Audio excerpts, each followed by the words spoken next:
So here we have the Volvo V40 on a 17 plate. I'm going to start off by showing you around the outside of the car, and then we'll hop in and run through some controls on the inside. From the outside though, you can see it's a 5-door car with alloy wheels and tinted windows.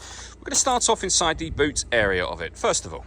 As you can see, we have reversing sensors there and plenty of boot space. You can also fold down the 60/40 split folding rear seats as well. Okay, so we're just going to work our way back around to the front of the car, and then we'll hop in and run through some controls on the inside of it from there. Now that we've done a full circle though, you can see it's in fantastic condition the whole way round.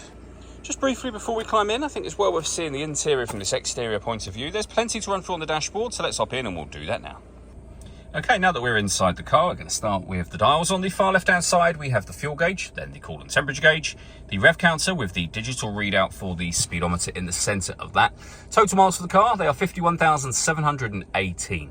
Over to the far right-hand side, it will show you what gear this car is in. It's an automatic. We're in neutral at the moment. Whatever gear you are in, as you can see, that selector will change on there as well. If we back out to the steering wheel, we have our stereo controls, we have cruise control, speed limiter, phone controls as well.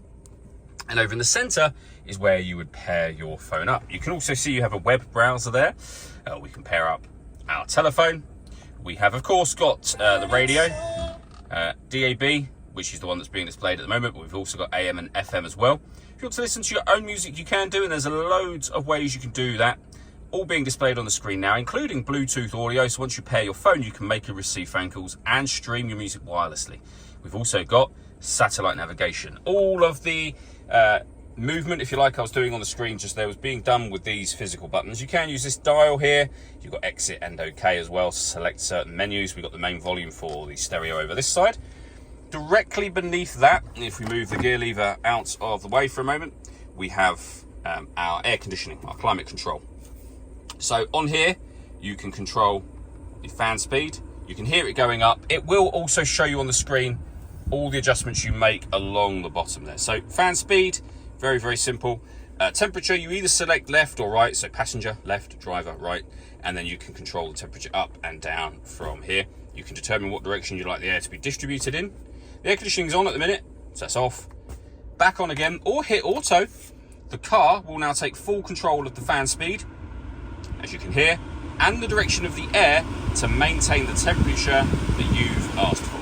You can manually override that whenever you wish to. You can see auto has now gone off. You can also hit this button here to control your heated seat, and that's got 3 different heat settings, as you can see. We have forward collision warning, we've got parking sensors you can turn on and off, lane departure warning system. You can turn off the stop and start. This car's designed to cut out when it's stationary in traffic to save you fuel, so you can turn that system off from here. And we have the gear lever for the fully automatic gearbox. All that leaves me to say is thank you for taking the time to watch this video. If you'd like to come and see the car for yourself and have a test drive, please feel free to give us a call here at Surrey Specialist Cars. We'd love to hear from you soon.